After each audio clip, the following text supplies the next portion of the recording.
As you can see, things are a little slow in the shop right now. Winter time, dead of January, not too much going on. So I figure I'll do a 2023 toolbox tour.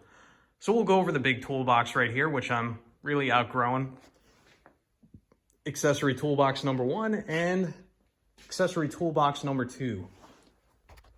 Now, I've done videos about this toolbox. One thing that I hate about the toolbox, and when I do eventually upgrade, I'm gonna ensure that I have a toolbox that has that hip-high drawer that is deep enough that I can throw all my sockets in.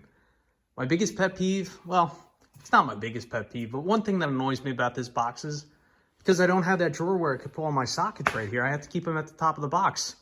The only other drawers that'll fit the deep sockets are from here down, and nobody wants to reach all the way down when you're going for your sockets because you use the sockets all the time. So that's something that's always annoyed me. Starting with the top of the box here, respirators, a couple different small levels, angle finders, and of course my sockets.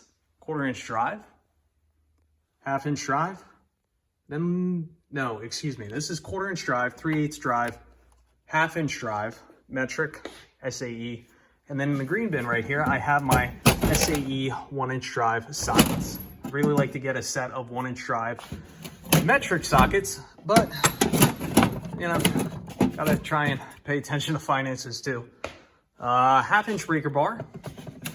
This is my torque wrench.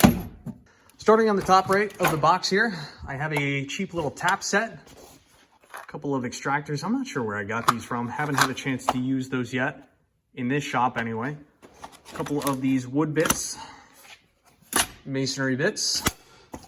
Marking instruments, Sharpies, carpenter's pencils, screwdrivers. I will tell you, these are really handy. When you get into a situation where you need to sneak this into a really tight spot to loosen up a Phillips head or a flathead screw, I've been finding that I've been using these a lot. You know, you have these swivel adapters, right? But I mean, with this, you know, you got to bend it back, and you know that gives you 3 inches before you can really get a bite on it. So these, you know, maybe 1 inch of clearance there. These are really handy little tools. They don't look like much, but when you need them, you need them. In this drawer right here, I keep some of my most commonly used chisels. Something I will note with these punches, I keep a couple different style heads on my punches. You can see one has that centering punch, and then one's kind of like flatter. So this is more if I want to punch out like a roll pin or something like that, as where this, I'll use this centering punch when I want to drill through steel. So I'll use that to mark the center of the hole so the bits don't walk off. Different scissors, razor knife, blades. We'll go over these two drawers together in a moment here.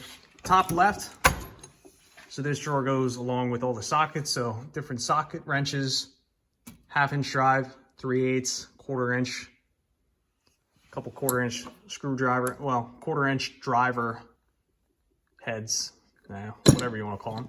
Extensions, plenty of extensions because you never know when you're going to need to cobble up something funky to get out a fastener. Different adapters, swivels, spark plug wrenches. This I use for the first time, and I've had this for probably 10 or 15 years. So this is a squeeze wrench. It's designed to get into really low clearance areas. And I used this when I was installing the bed cleats in the truck. I said this thing cost about $15. Well, of course, I looked online, and due to inflation, a little squeeze wrench is going for like $35 now. Yeah. In here, have some different tips. Number 1, 2, 3 Phillips heads, different flats. This is kind of like a mishmash of bits and miscellaneous items. Whenever I look for a bit that I don't mind destroying, I'll normally go to this bin right here. Specialty bits. I do find myself using this all the time. So if you have like a security fastener or anything strange, this is worth its weight in gold. So definitely have a specialty bit kit. Have some small screwdrivers, really small Phillips head, flathead screwdrivers. Picks. I'd like to get more picks, but these 4 picks, these have gotten me out of a jam plenty of times. Once in a while, I will use these little dental picks. I picked these up in a lot of the garage sale, and let me tell you, when you need these really come in handy. And along with the dental picks, I have these, what would you call these? Surgical pliers. These are great for if you drop a fastener down a skinny little void, you can reach down there, close it shut, lift that fastener out of there. I also picked up this little grabber at a yard sale. I picked this up for $1, but again, if you drop a fastener down low, reach down with that sucker, pull it out of the void. Haven't used it yet, but I know for sure that's gonna get me out of a jam at some point. This is my layout drawer. Nothing's really changed in here, so I use this tool all the time. Caliper, extremely handy tool. A variety of squares, protractors, rulers, a couple tape measures, chalk line. That's a must. Plumb bob, kind of old school technology, but I use that a lot for the basement remodel. Also have my levels for string lines, doing any exterior grading or masonry work. So these two drawers, I'll open these two up together. And this is where I keep my pliers. So we have channel locks, a couple of snips, conventional pliers. I always call these Lyman pliers, but I think everybody always corrects me that these are not Lyman pliers. I forget what they're actually called, so let me know in the comment section down below. Just regular cutters, picked that up at a garage sale. These are handy. I think these are kind of like fence, well, these are nippers, right? I'll just call them nippers. I was gonna call them fence pliers, but I think fence pliers look a little bit different.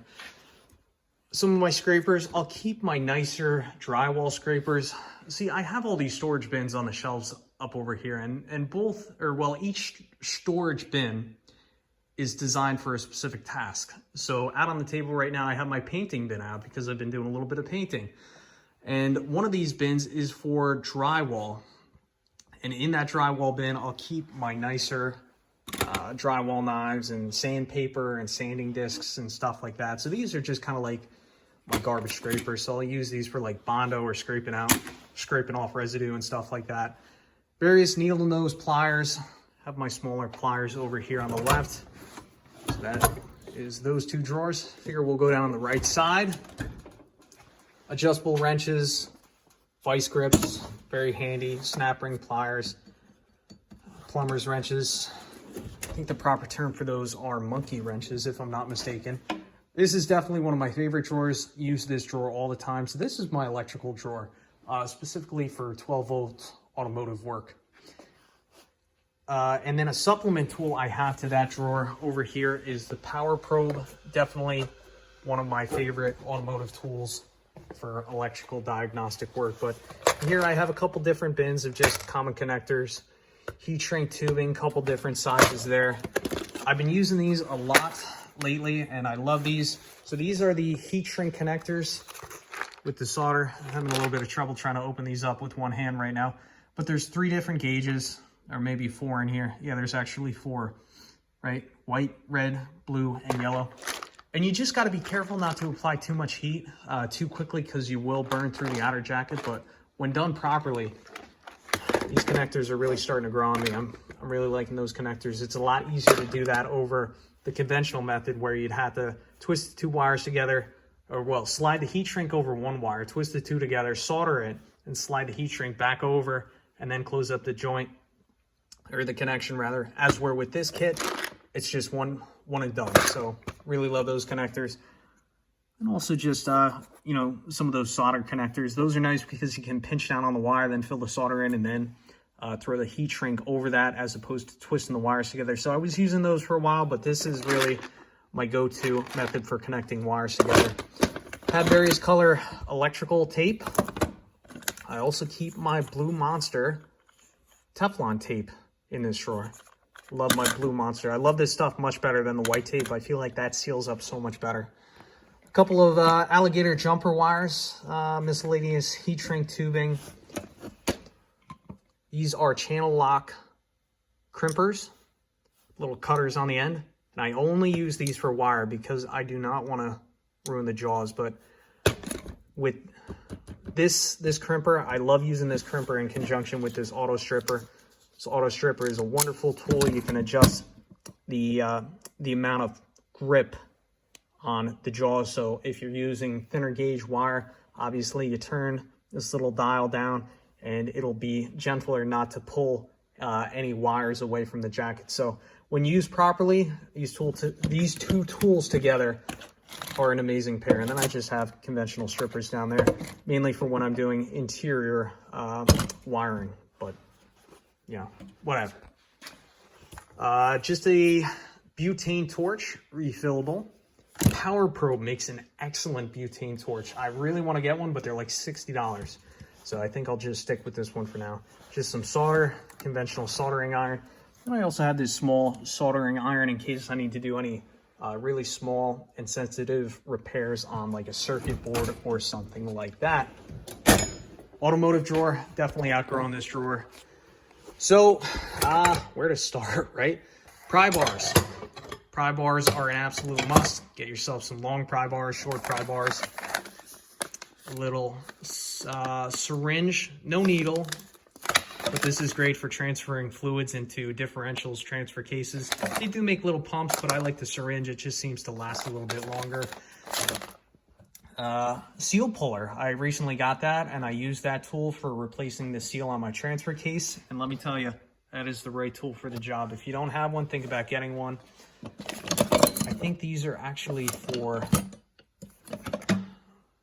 the springs for like drum brakes or truck drum brakes, stuff like that. I picked these up at a yard sale. I haven't used these. I might get rid of them at some point.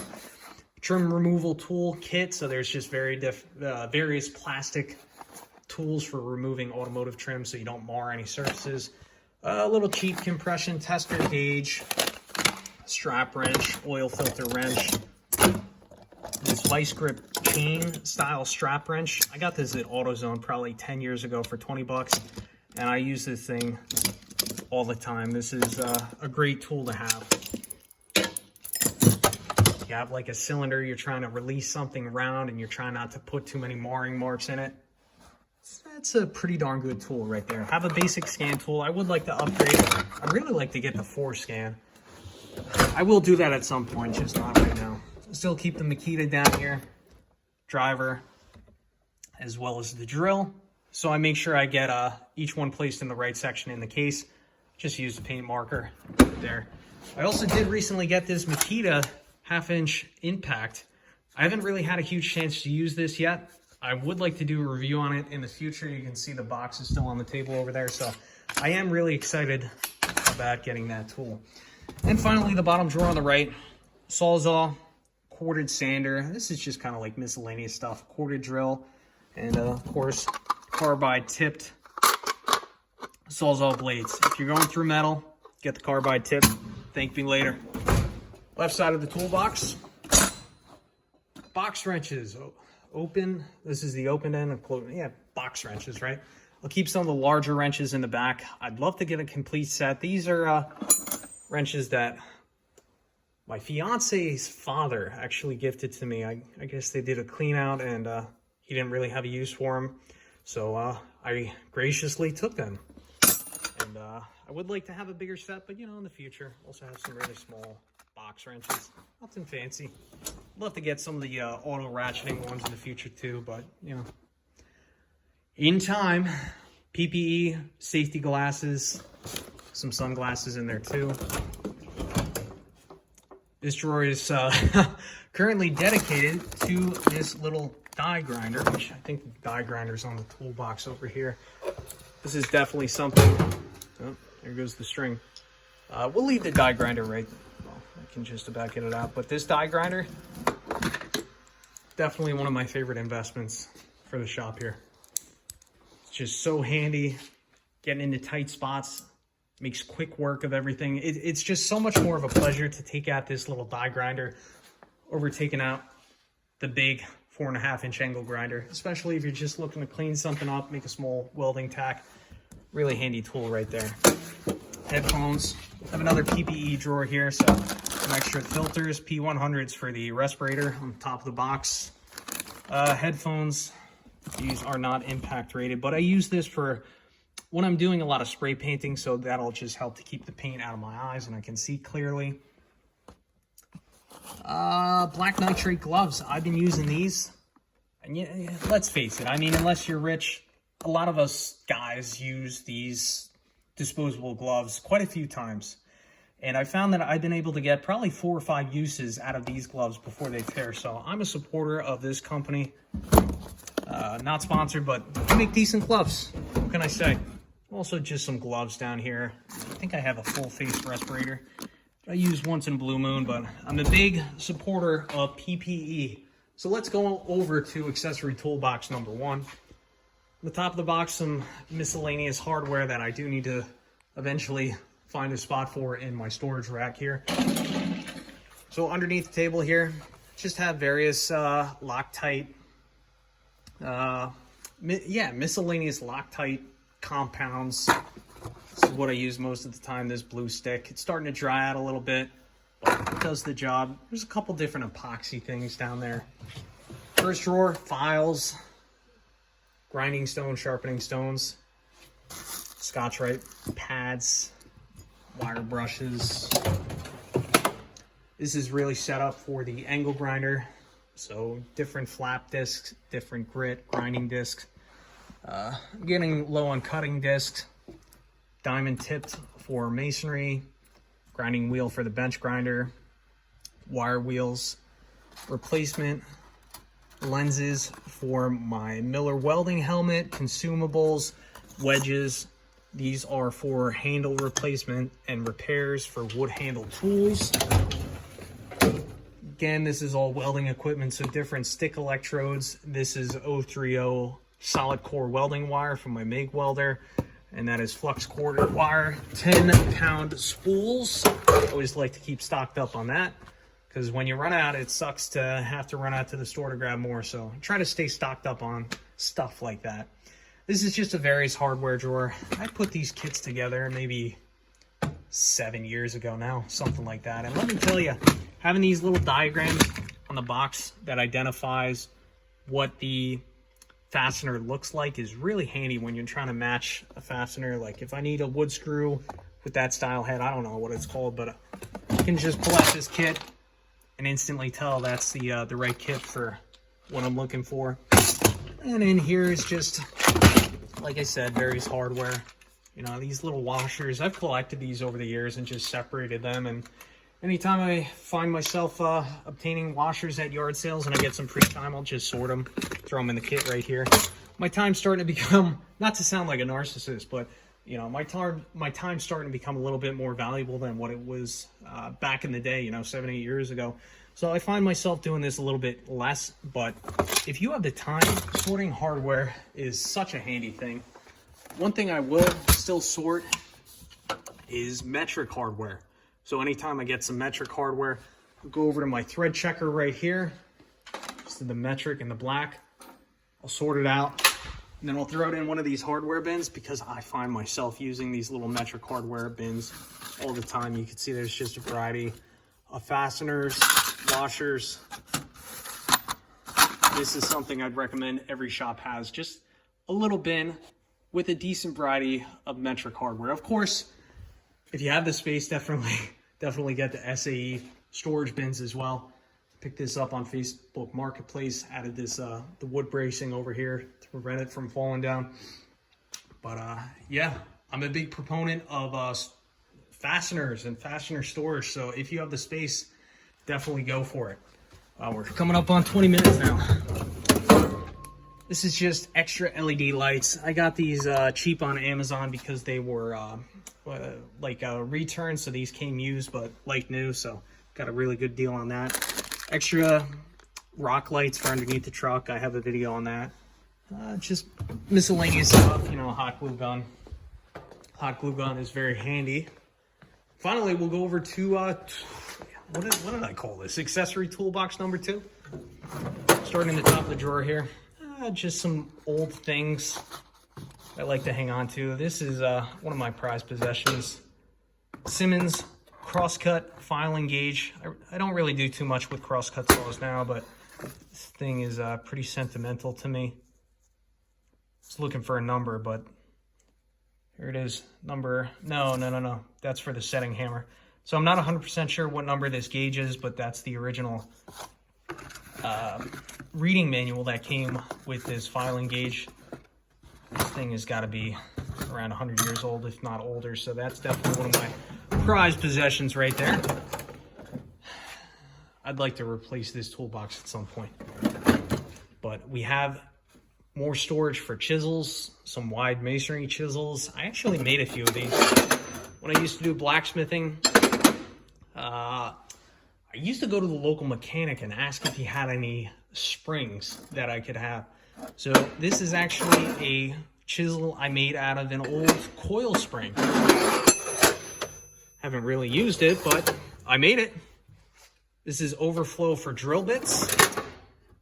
So if I need a drill bit that I know I'm going to destroy in the drill press, I'll just go in this drawer right here and pick one out. I have the smaller drill bits in a little red case to differentiate. Little sizing chart to help me identify what size drill bit I have. I keep my larger drill bits here. You know, when I bought this kit probably 5 or 6 years ago, I want to say I got a deal for it. I want to say I paid 20 bucks. I bet you the same kit nowadays goes for like 45 or 50, but this is 9/16 to 1 inch bits. Really handy kit. If you don't have one, definitely get one. I have some number and letter punches. Don't really use these, but every once in a while I do find myself needing to punch something on a piece of steel, and those come in handy. You can see this toolbox doesn't really work too well with this drawer. It eventually goes in. Old sandwich containers can be amazing for organizing toolbox drawer contents. For example, what I have set up here, I've been collecting these Allen wrenches over the years. You know, anytime you buy a piece of IKEA furniture or something like that, they give you the Allen wrenches. I just kind of sort them by size. So the smaller ones go up front here, medium, large. Just truck adapter, wire wheels. You know, those come in handy once in a blue moon. What are these called? Hole saws, right? Keep the smaller hole saws here, as well as the, I don't know what you'd call this, receiver, right? So whenever I need a specific size, I'll pick the size I need, grab the adapter, driver, whatever you want to call it, go to town. So that's a nice way to organize hole saws, especially if you don't have a kit. Miscellaneous sockets that I've collected over the years, and I've actually put together a few socket tool kits from the extra sockets I have in the drawer here. And also, if I ever destroy one up on top of the toolbox, just go to this drawer right here and try and find a matching one of decent quality. But really, most of these are made in China. Not really worth a whole lot, but they're great for collecting and then trying to put together an extra tool kit for like the back of the car, back of the truck. So it's just one thing I can't throw away. What do I have in here? This is a little bit of a plumbing drawer. Don't really have a plumbing drawer in the other toolbox, but basic flux kit, a couple different pipe cutters. You know, this is nice for getting down deep in a cavity and twisting off a nipple or something like that. Extra monkey wrench, low profile pipe cutter for copper. Staple gun, electric staple gun. That comes in handy once in a while. Recently re-insulated all the rim joists in the basement, and I used that for stapling the insulation up, and that was great use for that tool. And this is really just tools that I don't use that much. I just bought a new coping saw, so this one's nothing wrong with it, but it's, I don't know.